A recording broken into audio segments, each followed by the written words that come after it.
आजरबाईजान और आर्मीनिया की जंग को लेकर अमेरिका ने बहुत बड़ी धमकी दी है और कहा है कि जितने भी थर्ड पार्टी मुल्क आर्मीनिया और आजरबाईजान की जंग के दौरान चौधराहट दिखा रहे हैं उनके खिलाफ बड़ा एक्शन हो सकता है। इससे पहले कि अमेरिका इन मुमालिक के खिलाफ जाए वो खुद ब खुद आर्मीनिया और आजरबाईजान की जंग से विड्रॉ कर लें। नाजरीन ग्रामी, हालात आर्मीनिया और आजरबाईजान दोनों के बहुत ज्यादा खराब हो चुके हैं। एक दूसरे के ऊपर इस कदर खतरनाक अटैक कर रहे हैं कि जगह जगह लाशें बिखरी हुई हैं। आर्मीनिया और आजरबाईजान ने एक दूसरे के शहरियों को अब नुकसान पहुंचाना हाई लेवल पर शुरू कर दिया है। क्या है मामलात, अमेरिका कौन कौन से मुल्कों को धमकी दे रहा है और अमेरिका इन मुमालिक के खिलाफ कर क्या सकता है, आज की इस वीडियो में सब कुछ आपके सामने रखेंगे। छोटी सी गुजारिश है कि इस वीडियो को आखिर तक जरूर देखें। हमारे चैनल हसनात टीवी को सब्सक्राइब कर लें, घंटी के निशान को दबा लें ताकि लेटेस्ट न्यूज आप तक बर वक्त पहुँच पाए। नाजरीन ग्रामी, सबसे पहले तो आप ये समझिए कि दो बड़े ब्लॉक बन चुके हैं। एक आजरबाईजान, तुर्की, इजराइल और पाकिस्तान का ब्लॉक दिखाई दे रहा है। दूसरी जानब आर्मीनिया, रशिया, फ्रांस, ब्रिटेन और ईरान का ब्लॉक बन चुका है। तो अमेरिका ने यह कहा है कि ये सारे के सारे मुल्क आर्मीनिया और आजरबाईजान की जंग के दौरान जो चौधराहट दिखा रहे हैं, ये जंग को खुद ब खुद छोड़कर चले जाएं, वरना अमेरिका इनके ऊपर बड़ा हमला कर सकता है। पहले तो आप समझिए कि पाकिस्तान के खिलाफ अमेरिका क्या काम कर सकता है। तो आपको ये बता दें कि अक्टूबर के अंदर पाकिस्तान के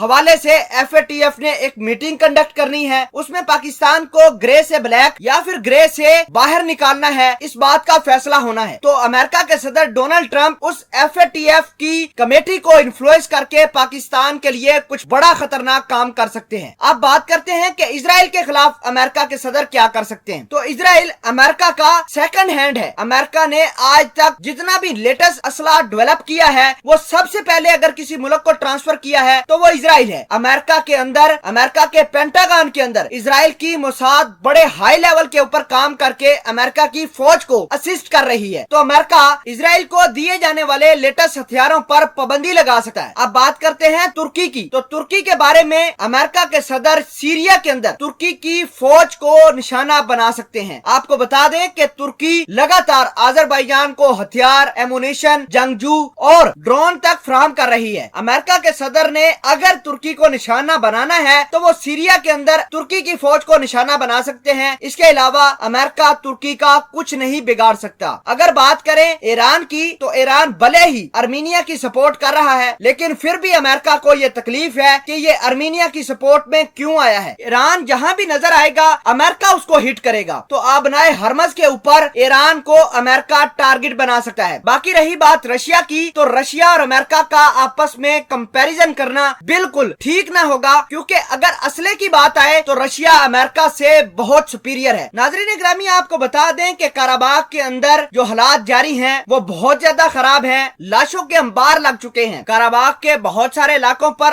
आजरबाईजान ने कब्जा करके वहां पर अपना झंडा लहरा दिया है। दूसरी जानब तस्वीर के अंदर ये देखा जा सकता है कि आजरबाईजान की फौज कब्जा करके आर्मीनिया के फौज को सरेंडर कर रही है। जैसे ही आजरबाईजान की फौज ने एक चौकी के ऊपर कब्जा किया तो आजरबाईजान की फौज के एक सिपाही ने आर्मीनिया के 5 फौजियों को सरेंडर करने पर मजबूर कर दिया। ये तस्वीर आजरबाईजान के हेड ऑफ स्टेट और दफाई मिनिस्ट्री ने अपने ट्विटर अकाउंट पर पोस्ट भी की है।